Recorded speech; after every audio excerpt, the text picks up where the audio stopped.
Friends, welcome to session 5 of CPSM exam 1. Now under this what we'll be covering on sourcing. Sourcing is the key thing for procurement people around. So under this sourcing chapter what I will do is I've got 3 agenda items. One is to analyze your potential sources of goods and services. I'm sure every organization have their own set of suppliers. You want to analyze them whether you might be buying, let's say, 10,000 type of items, goods and services. Then for each goods and services, depending on whether they are critical, whether they are leverage item, whether they are routine item, whether they are strategic item, how many suppliers you have around. In some cases, you will have many supply sources. In some cases, you have very limited supply sources. You basically want to analyze around where you are short of suppliers, you like to get more. Where you have enough supply, you like to again try to narrow down so that you are able to give a fair competitions. So under this agenda items, under this scope, you will have 6 questions around. Another agenda item is about when you get the offers, particularly for requests for proposals, even for invitation to bid in the case of public sectors. Friends, let's walk through the learning journey of sourcing. And the very first item we are planning to cover is agenda item 1. Now agenda item 1 is about analyzing the potential sources of goods and services. As I said to you earlier, there are going to be 6 questions out of this. So under this what we will do is, we will try to analyze our existing base. How many suppliers I have for each categories? Do I have sufficient?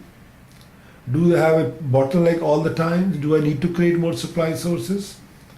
The nature of sources and its impacts. So what type of sources are these? What impacts they could have around? I'm not happy with X suppliers. Every time they have price escalation factors, or delivery problems around, too many disputes. So those impacts you have to see around.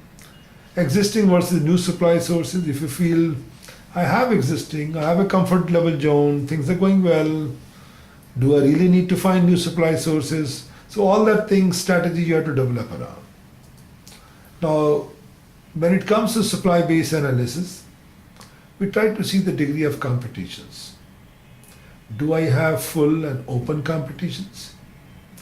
Now this exists when there are more suppliers to choose and no collusion among them. I have more choices. Suppliers are not colluding together to put up a competitions. Sometimes you might have seen the suppliers will join and okay, this time you put up a price, next time I'll put up the low price. So they try to share the business around in one way, and indirectly they escalate the cost also. Limited competition, this exists when there are few choices around. I know there are 2 or 3 suppliers for this. So in short, I don't have to go with the competition, I go to only those limited ones. Technical competition means I'm having a particular specs in mind, and those specs are produced by X or Y suppliers. They have a patent for that, then obviously I go with the technical competitions around. Single source, sole source, multiple source. Single mean, as the name indicates, basically we said, guys, we will be only doing business with this. Reasons could be many. That could be a subsidiary of us. So obviously I like to use my own subsidiary. So single source does not mean there's only one choice, but we are basically defined there's only one source. Sole source means for that product there's no other market. There's only one person, one company who can provide you. Multiple mean, as the name indicates, you have multiple sources around. Now comes the nature of sources around. As you know, the nature could be distributors, manufacturers, company could be large, small, local, nationals, internationals. Now you have to really see around behind all them when to buy from manufacturers, when to buy from distributors, when to buy from traders.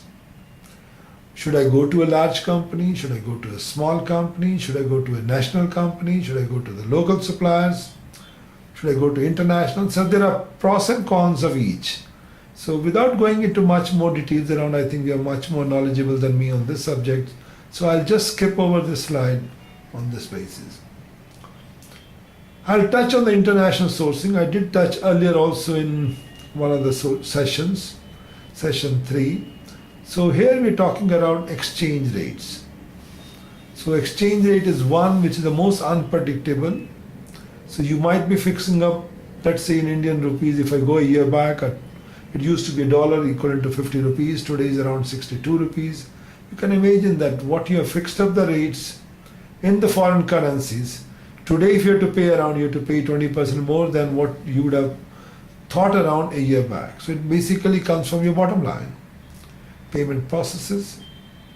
Obviously, this can be made by any international business you can do with LOC or bill of exchange around. So bill of exchange also, there's an agreement between the two people. Once they get that particular document, they get the payments around. Duties, obviously when you're doing import export, there are duties imposed by they are imposed by the government on all imported goods. These could be specific duties also. They are based on the number of units or ad valorem. Suppose if I'm importing oil, they'll say for every gallon of oil we'll charge you $1 as a duty, plus on total amount you are importing worth around $1 million. So there will be ad valorem at 2% or 3% of that amount. So it's a combination. Could be hybrid, could be only ad valorem, or could be based on the quantity around. Next comes the transportation cost. The transportation cost, timings, keep in mind this costs enormously from 10 to 30%, depending on you're getting the goods by air, sea, water. So you have to make a good choice that your cost on transportation is the minimum. Applicable law, when you're dealing with international sourcing, obviously the national law doesn't come into the pictures much. No government is going to accept, no company from X and Y country is going to accept the law of another country. So normally what is done is, for this, UN has come up with this called CISG, which is a convention for international sales of goods. And around 75 countries have ratified it. So they could make use of. Friends, welcome back to the sourcing chapter. Under this sourcing chapters, as I said to you, we have covered the agenda item 1, which was analyzing the base, supply base. Now we're talking about evaluating the competitive offerings. So you get offers on a competition basis and you want to find which is the best offer. So you can't just scratch your head and say, okay, this is the best company because you dealt with them. You need to analyze them. And for analyzing that, we will be going through different approaches around. One is the decision matrix. So for evaluation of offers, you need to develop your decision matrix. These are the criteria which I will use to make your decisions, whether the product is good or bad.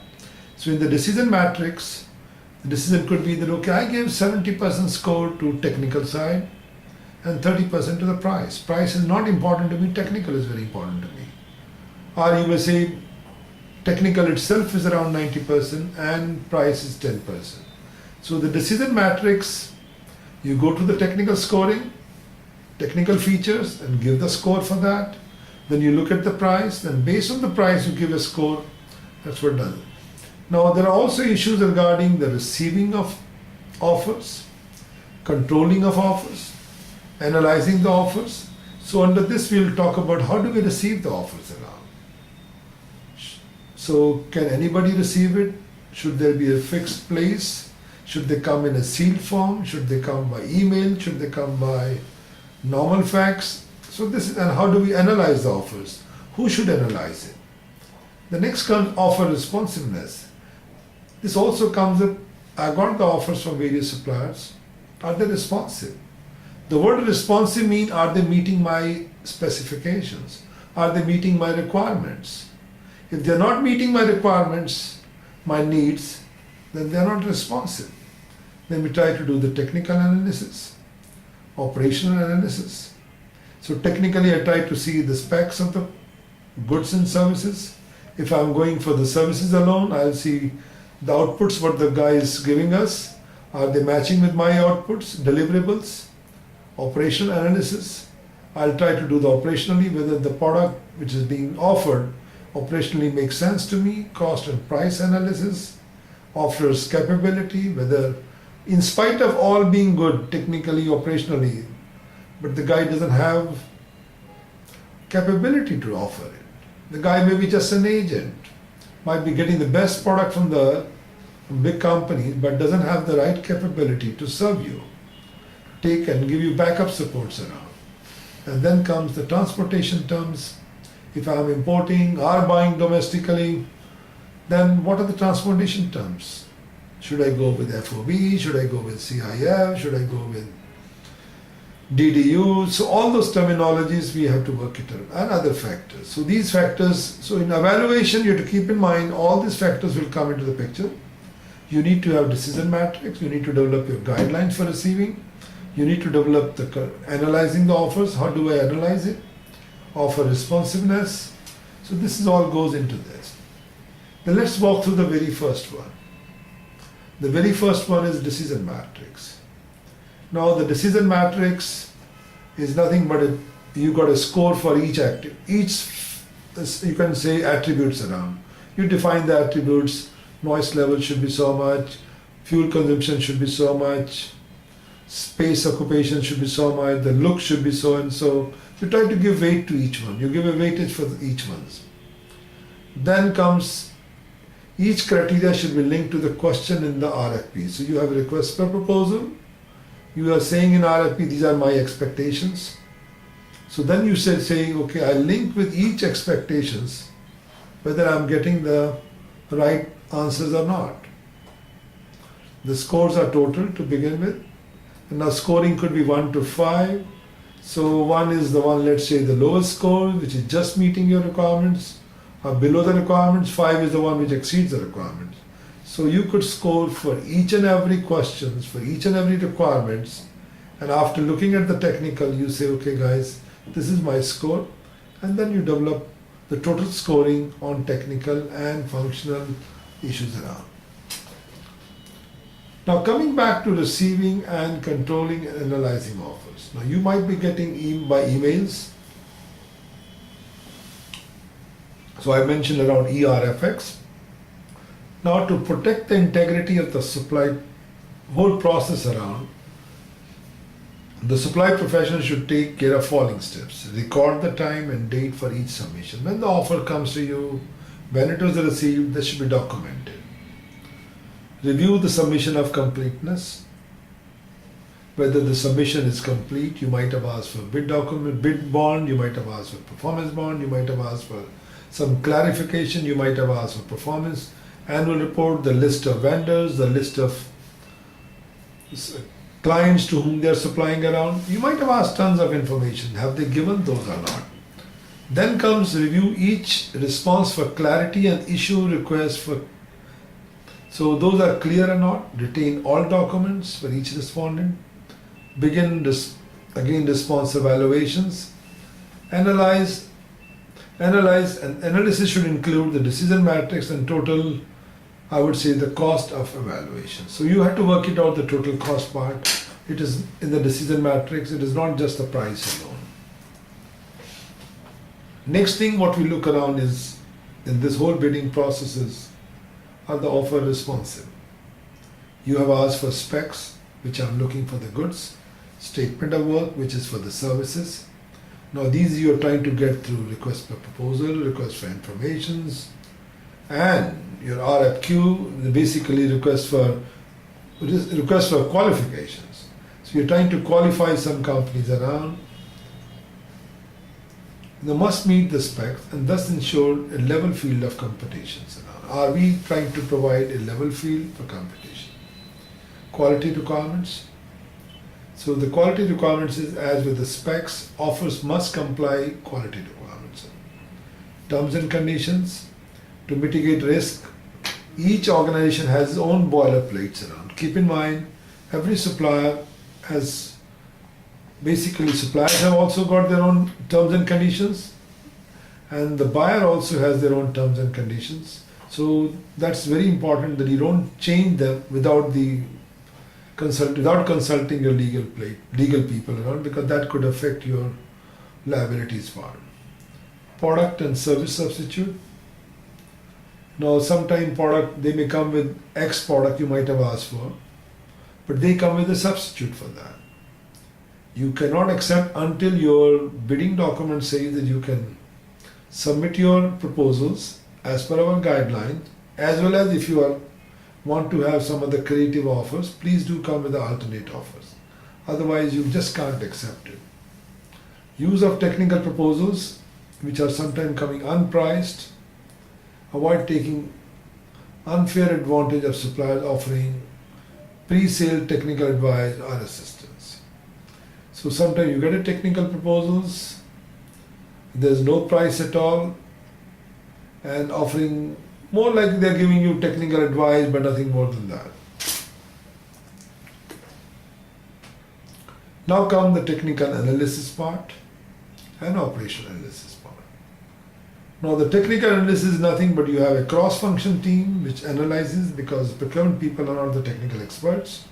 They can look at whether the things are, the person is complying with all the requirements. But then there are cross-function team from R&D, from design, from engineering.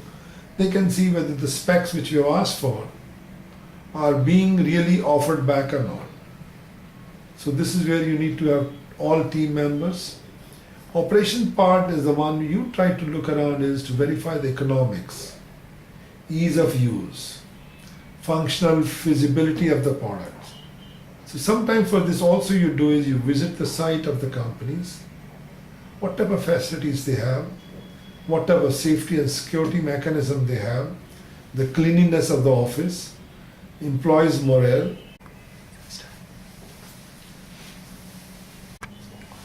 Friends, welcome back to the learning journey of sourcing. So here we'll be covering the last agenda items, which is planning, communicating, sourcing and supply strategy based on forecasted data. As you can see, there are 7 questions which could come under this. So under this we'll be covering basically these 4 key broad headings around the buying strategy. How should I buy it? Should I do on spot buying? Should I do it future buying? Should I do speculating buying? So all the buying strategy we'll talk about. Then what are the financial tools? As you know, you are importing some of the items, you're buying locally, the prices are going up and down. What are the financial tools to ensure that the minimum loss is there to my organization and I get the best deal in the process? Forecast of volumes. How do I forecast what volume is going to be there in the next years or next 6 months? And then what are the factors which goes into the selection of the methods of procurement? So in this agenda item, we'll be covering these 4 key headings around. Let's walk through the first, buying strategies. Buying strategy means you have basically a maintenance or some repair items. You just go to the market, buy it on the spot for immediate needs around. You need something today, you need tomorrow, you don't want to keep a stock of them, just go to the market, pay the money on the spot. That's what the spot buying is. Then buying to requirements. So you have a requirements. So you basically plan, based on your plan, okay, next month my production is so much, next month I need so much, next 3 months I need this much. You, based on your requirement, you buy. You might be buying domestic, from the domestic market, international market, or national market. But since there's a time involved in getting those goods, you give the orders, the guy has to make it, deliver it to you. It could take maybe 1 week to 3 months. So based on that, you try to buy. But our objective is all the time that we try to avoid excessive inventory. Forward buying is, there could be inflation. The market is going up and down. You think, oh, there's going to be inflation. Oil prices shooting up. So this may affect my raw material prices. So in the process, what you do is, you start hedging the prices and buy more than required. Your requirement may be 1 gallon, so you're trying to look around, say 1 metric gallons around, and then you say, okay, let me buy more. So this is all depends on, the prices are there, it could go up. So to mitigate your risk, you are trying to buy more in stock, and then obviously your inventory cost also goes up. But at the end of the day, if you feel this makes sense, you go with the forward buy. Speculative buying also is the one. This is not for really for production purposes. This is for speculative, those who are traders, they buy on a speculation basis. This is not for their own use. They just buy it and then try to sell it and try to make profit out of it around. Then you try to also make volume purchase agreements around. So you say, okay, this is my requirements and this is the requirement of my suppliers. You try to make a higher volume. You got 6 plants, increase the volume, and then based on that volume, aggregation of volume, you try to make a purchase agreement with the one supplier, and that supplier gives you a best pricing, and you expect them to stay fixed for next 6 months or 1 year. The life of the product supply. Sometimes you need a particular products may be very unique, and during its life you need those parts around. Now if you say, so in those situations you may have to buy upfront, because those items may be required for smooth running of that equipment. Because if you are planning that, okay, I'll buy after 3 years, when the problem happens, the parts may not be available.